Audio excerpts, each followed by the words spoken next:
સરસ પ્રસંગ આપણા ગામની અંદર આયોજન થયું છે. સ્વામી પણ રામસ્વામી કથાની અમને ખૂબ લાભ આપ્યો. તમે ખૂબ લાભ લીધો છે. આપણે ભાગ્યશાળી છે કે આવા મહાનુભાવાન સ્વામી પધરાવેલા હનુમાનજી દાદા આપણને મળ્યા છે.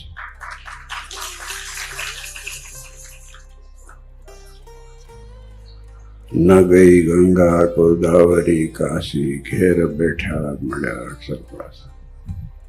રોજ ગાય હરિભક્તો. માણસને છેટું જવું મજા આવે. આપણા ઘર બેઠા ભગવાન છે. જો આટલા સરસ મંદિર, આટલું સરસ મંદિર, આવા રૂપાળા દેવ. અને મેં મન સ્વામી દેખા મેં કીધું આ જો 4 મૂર્તિ છે ને એ પ્રસાદીની છે. કેમ કે જે પહેલા ગામો હતા ને નંદસંતો વખતના જે ગામો, એમાં મહારાજે જે આજ્ઞા કરેલી સંતોમાં, એમાં ચોકઠો રાખતા. એ ચોકઠો કે 4 મૂર્તિઓ જ હોય. એમાં નંદદેવ હોય, સજાનંદ સ્વામી મહારાજની એક ચક્ષુની ડોડાની હોય, ચરણારવિંદ હોય, અને એક વાસુદેવ નારાયણની કે બીજી જે તમારે સિંહાસનમાં જે નાની નાની પૂજાની 4 મૂર્તિઓ છે ને, એ પ્રસાદીની મૂર્તિઓ છે તમારા પાસે. આ બહુ મોટું. આનો મહિમા જેટલો કહીએ ને એટલો ઓછો છે. આ બધાને મળ્યું નથી. તમારા ગામને મળ્યું છે ને, એ બધાને નથી મળ્યું. મોટા મોટા મંદિર, ભલે અહીંયા જો બાવળા મંદિરના મહંત બેઠા, બાવળા મંદિરના મહંતમાં નથી મળ્યું. એટલે હકીકતમાં કહું છું. એટલે આ તો બનાવ્યું આપણે સુવિધા માટે અને હરિભક્તો માટે, કારણ કે હરિભક્તો ત્યાં મૂવ થયા. પછી આપણે પધરાઈએ જુદું છે, પણ એ વખતની જે મૂર્તિઓ છે, જેમ અમદાવાદમાં જે વસ્તુ પ્રસાદીની હોય કે જેતલપુરમાં જે વસ્તુ પ્રસાદીની હોય, આજે જે મહારાજે પધરાવેલી વસ્તુઓ હોય અને નંદસંતોએ આપેલી વસ્તુઓ હોય. હવે તમે વિચાર કરો કે એ વખતે સંતો કેટલા રાજી થયા હશે, ભગવાન કેટલા રાજી થયા હશે કે તમારા વડવાઓએ સત્સંગ રાખ્યો હશે. આ બહુ સમજવાની વસ્તુ છે. આજે તો બહુ સુવિધા છે આપણા પાસે. આજે સુવિધા કેટલી છે તમે વિચાર કરો. હુટ કરતું ગાડીમાં આયા ને, અને હુટ કરતા નીકળી જવાનું. તમે ગાદી તકે ગાલમાં સૂર્યાને જમવાનું તૈયાર છે. કંઈ ચિંતા છે નહીં. ભલે પાકિસ્તાન બોમ્બ ખોડ્યા કરતું હોય.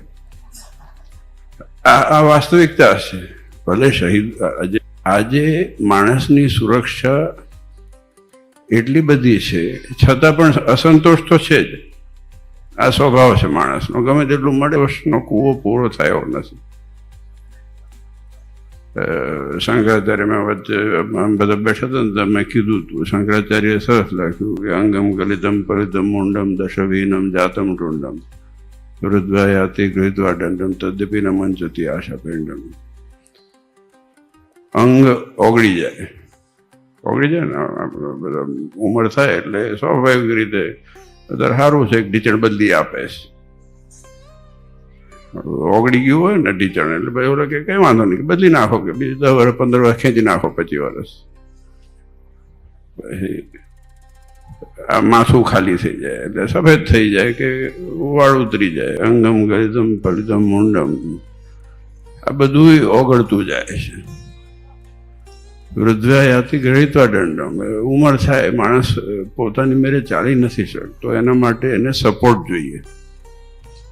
દંડો એ પ્રતીક છે, એટલે ગમે તે સપોર્ટનું પ્રતીક છે.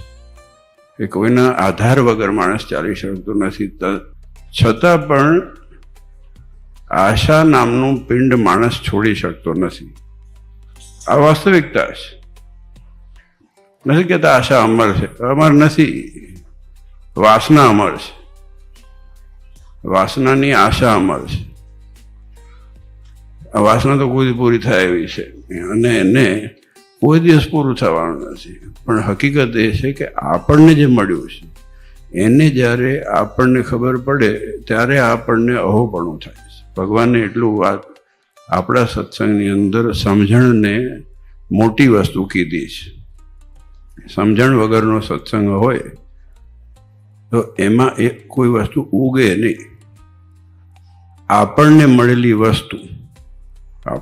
વસ્તુ હોય ને એનું જો અહોપણું આપણને થાય કે આપણે આટલું બધું આપણા પાસે છે. ખાલી એકવાર એવું થાય ને આટલું આપણે લાયક છીએ નહીં ને આ ક્યાંથી મળ્યું આપણને. એક વિચાર છે, બહુ સમજવાની વાત છે. જો આપણે વિચાર કરો કે આપણામાં પાત્રતા છે, મારામાં પાત્રતા છે કે હું અહીંયા બેસું, આમાં સંતો પાત્રતા છે કે અહીંયા બેસે, તમારામાં પાત્રતા છે કે ત્યાં બેસો. આ પાત્રતા શેનાથી મળી? તો ભગવાનથી મળી છે. નહીં તો આજે 2 ટંકનું પૂરું થાય કે ના થાય એની ગેરંટી કોણ લેવા તૈયાર થાય આપણો? એટલે જો હકીકત જો કહું ને તો આપણા વડવાઓ હોય, તમારા વડવાઓ, અમારા વડવાઓ, આ સંતોના વડવાઓ, ને આજે પણ તમે હોય કે સંતો હોય કે કદાચ હું હોઉં, આપણે બધા જે પ્રવૃત્તિમાં રહી અને ભગવાનના થઈને રહ્યા છીએ ને એ બહુ મોટી વસ્તુ છે ને. એ આપણા પૂર્વજોના બહુ બધા આપેલા સંસ્કારો છે અને એના ઉપર મહારાજની દયા છે. આ આપણા મા બાપે જે સંસ્કાર આપે જાળવી રાખ્યા ત્યારે આપણે આ બધું સાચવીને રાખી શક્યા છે. નહીં તો આ બધી વસ્તુ મળે કેવી રીતે? આજે 200 વર્ષ જૂની વસ્તુઓ તમે વિચાર કરો તો ખરા. આજે સિંહાસનમાં છે અને ધન્યવાદ છે આ ધોળકા મંદિરના આપણા મહાન દીવાનને. ખૂબ કર્મનિષ્ઠ છે, મહેનતુ છે. અને પહેલાં જ મને વિચાર આવતો મેં કીધું બધા એકલા ના પડી જાય, પણ એ તો ફોજ વધારતા જાય. મારો કોન્ફિડન્સ હવે વધી ગયો છે. મેં કીધું અપગ્રેડ કરવા પડશે આમને તો. એટલે આજે બહુ સારું છે આપણા પાસે. તમે વિચાર કરો કે આટલું બધું પ્રાપ્ત થયું છે. તો પહેલાં તો તિલક ચાંદલો કરતા હતા, જ્ઞાતિ બહાર કરતા હતા. અને મૂળ તો આ જો આ કહેવામાં એવું આવતું હતું, ભલે અત્યારે અમુક ઠાકર બેઠા છે મારા, પણ પહેલાં તો એવું કહેતા હતા દરબારોના ભગવાન છે. એવું જ ગણાતું હતું. આ બધા કે કાઠીને બધા હાથમાં લઈ લીધા છે. બધા દરબારો, રાજાઓ, રજવાડા બધા હાથમાં લઈ લીધા મહારાજે. પણ સમયાંતરે કેટલું બધું આપણો સત્સંગનો વિકાસ અને વિસ્તાર થયો છે. અને આજે આ ભાયલા ગામની અંદર કેવો સત્સંગ છે અને તમે જાળવી રાખ્યો છે. ભલે તમે ક્યાંક બીજા ગામમાં જઈને વસ્યા, પણ સત્સંગ જાળવી રાખ્યો. અને પાછું આપણે આપણી જન્મભૂમિ કે આપણી માતૃભૂમિને યાદ રાખીએ એ બહુ જરૂરી છે. જનની જન્મભૂમિ છે સ્વર્ગાદપી કરી હશે. માતા અને માતૃભૂમિનું ઋણ કોઈ દિવસ અદા કરી શકતું નથી કોઈ. આ લખાણ આપણે નથી લખ્યું, અનાદિકાળથી લખેલું આવ્યું છે. જ્યારે માતાના ખોળામાં હોઈએ ને સંસ્કાર ત્યાંથી શરૂ થાય. એ ખોળો સરખો હોય તો જ સંસ્કાર મળે છે. ને આપણે બધા બેઠા છે એનું કારણ એ છે કે માતાના કુખની અંદર એ આપણને એ પિયુષ પાયા છે ને સંસ્કારના પિયુષ પાયા છે. એટલે ધન્યવાદ છે એ માતાઓને, બહેનોને જેને આ સત્સંગ જાળવી રાખ્યો છે. અહીંયા બધા બહેનો જ વધારે, જો ઘણા બધા બહેનો અહીંયા તો અડધું કબજે અહીંયા સુધી કર્યું. હા, આ તો ભરાઈ ગયું, પાછું આ કબજે કરી લીધું છે. સક્રિય જ હોય. આપણે જ ગ્રામ ચર્ચા કરવા નીકળીએ. આપણને ચિંતા બહુ હોય છે ને કે દુનિયામાં શું થવાનું છે ને આપણે જ ચલાવીએ. અને પછી મેન્ટેનન્સ નથી. મને તો કાયમ આશ્ચર્ય થાય. જો આ કોઈ ભાઈનું વખાણ કરવા, કોઈનું ઓછા કરવા નથી કહેતો. અહીંયા જો આ મન બેઠા છે એ છે સ્વામી આપણા. હવે કોઈ કંકોત્રી ના આપી હોય ને તો 2 વખત યાદ મને કંકોત્રી ન મળી, મને કંકોત્રી ન મળી, જોજો. અમારે તો ઘણા આવે જ છે, આમને પાસે આવે, પછી આમને ના પૂરું થાય મારા પાસે ભટકાય મંદિરે. બહેનોને કોણ કંકોત્રી આપે? બહેનોને કોણ હાર પહેરાયો? બહેનોને કોણ ઓલું આ પહેરાવડાયું, ઓલું ખેસ બેસ? એ પહેલા એને જ બેસે છે. પેલા વાજિંત્ર લઈને હજી વાજા વગાડતા તો બહેનો અડધા ભરાઈ ગયા હોય. તો આપણે ગ્રામ વાર્તા કરવા નીકળ્યા હોય કે દુનિયામાં શું થઈ રહ્યું છે. એટલે ધન્યવાદ છે બહેનોને, ખાસ તો એને સત્સંગ જાળવી રાખ્યો છે. અને આપણા સંપ્રદાયમાં છે ને બહેનો, મેં ઘણી વખત કીધું છે, અમદાવાદ મંદિર મૂકતા બીજા જે 8 મંદિર છે એમાં એ 8 મંદિર જે મહારાજે પ્રતિષ્ઠા કરી એમાં બહેનોનો 90% ભાગ છે. એના લીધે સેન થયા છે. આપણે ઈડર મંદિર જુઓ ને, મહારાજ પછી થયેલું મંદિર છે. હવે તમે વિચાર કરો કે આ સંપ્રદાયમાં બહેનું યોગદાન છે. આ તો જોયા એટલે આ બધું અડધું લઈ લીધું તમારું એટલે દેખાયું મને, કેમ કે આ બાજુ જોતો હતો. તમે રાજી થાવ છો, પછી આવ્યો પાડો, ખબર નહીં કેમ પાડો, સ્વીકાર કરી લીધું લાગે. રોટલા તો મળે ને હાજે. બહેનો પર દયાળુ બહુ હોય હો. એમાં હેત ને માતૃત્વ હોય ને એટલે ઘડી ખી જાય ને પછી રોટલા આપી દે એટલે વાંધો ના આવે.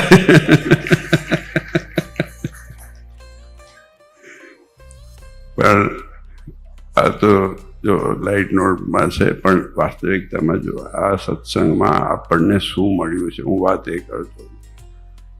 આવા હનુમાનજી દાદા ગણો તમે, આવા પ્રસાદીની મૂર્તિઓ તમે ગણો,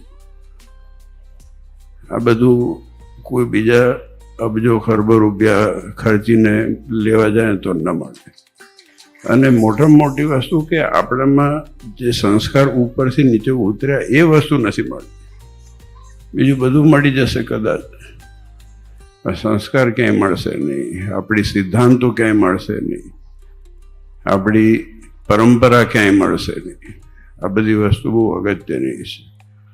તો આજે આ પહેલા ગામમાં પહેલાં તો અમારા સ્વામી સિમેન્ટની તારીખ લખાઈ હતી, ભાઈલા આવી ગયું અંદર, એવું થયું હતું ને, હાટાપાટા કર્યા હતા. પછી સિમેન્ટનું પછી દિવાળી અંધારામાં ઉજવવાની. હવે ઓલી બાજુ ભડાકા મારે ને ભાઈ આપણે અંધારું કરીને રાજી થવાનું. તો જો દેશ દાજ તો હોવી જ જોઈએ, હું તો માનું છું. આપણે કોણ છીએ ને આપણા માટે આપણી માતૃભૂમિ છે એ વસ્તુ માટે થઈને તો સજાગ રહેવાનું આપણે. અને ખાસ તો બહુ મોટું અત્યારે આ તો બરોબર છે, નક્કી થઈ ગયું, નહીં તો નાની વાત નથી, આ બહુ મોટી વાત છે જે ચાલી રહ્યું છે અત્યારે. પણ વસ્તુ એટલી છે કે આજે આ ઉત્સવ થયો, ખૂબ આનંદ થયો. આજે જે હરિભક્તોએ ખાસ કરીને યજમાન પરિવારને આ બાપુ બધાએ એમને સેવા કરી છે. આપણે જ્ઞાતિ જાતિ ક્યાં માનીએ, ભગવાનના ભગત છે બસ. આપણે ક્યાં વોટ લેવા નીકળવું, આપણે ત્યાં ઇલેક્શનમાં ઊભું રહેવું. તમે ભગવાનના ભગત છો, અમારા ભગવાનના ભગત છીએ, આપણે થવાનું છે. નહીં હોઈએ તો કોઈ વીઆઈપી એરિયા છે નહીં ઉપર ક્યાંય મેં પાડ્યો નથી કે સાંભળ્યું નથી. છેલ્લે તો ભગવાનનું ભજન કરવાનું છે ને આમાં સંસ્કાર જળવાઈ રહે. આપણે ખાસ કરીને આ દીકરાઓમાં અને દીકરીઓમાં એ જ મોટામાં મોટી આપણા માટે મૂડી ગણો, મોટામાં મોટી સંપત્તિ ગણો. એ દીકરા દીકરીઓમાં સંસ્કાર જળવાઈ રહે એ જ મોટી વસ્તુ છે આજના સમયની અંદર. તો ખૂબ ખૂબ ધન્યવાદ છે આ પરિવારોને જેને સેવા કરી છે, બધા પરિવારોને. અને ધન્યવાદ છે અમારા યુવાન સંતોને જેને મહેનત કરી રહ્યા છે. કેમ કે બહુ કઠણ છે, એકલા હાથે કામ કરવું છે ને બહુ કઠણ હોય. સંતો જે કામ કરે છે સેજે સેજે નથી થતું. પાછળ બહુ અમે જોડે રહી ખબર છે, તમે જોડે રહો છો, તમે હું આપો છો એટલે આજે સરળતાથી કામ થાય. આ કોઠારીના બધા દોડ કરે ને એમને ખબર છે કેટલું બધું કરવું પડે, નહીં તો ક્યાંય બધું પૂરું ના પડે. વરસાદ આવે હા કે લોકો નામથી આમ જાઓ નામથી આમ જાઓ, બધું કેટલાને સાચવવાનું હોય. પણ સરવાળે આ જાળવી રાખવાનું છે આપણા પરિવાર માટે, આપણા દીકરા દીકરીઓ માટે. તો આપ સૌ પર ભગવાન ખૂબ આશીર્વાદ પાઠવે, દરેક રીતે આપ સૌનું મંગળ કરે.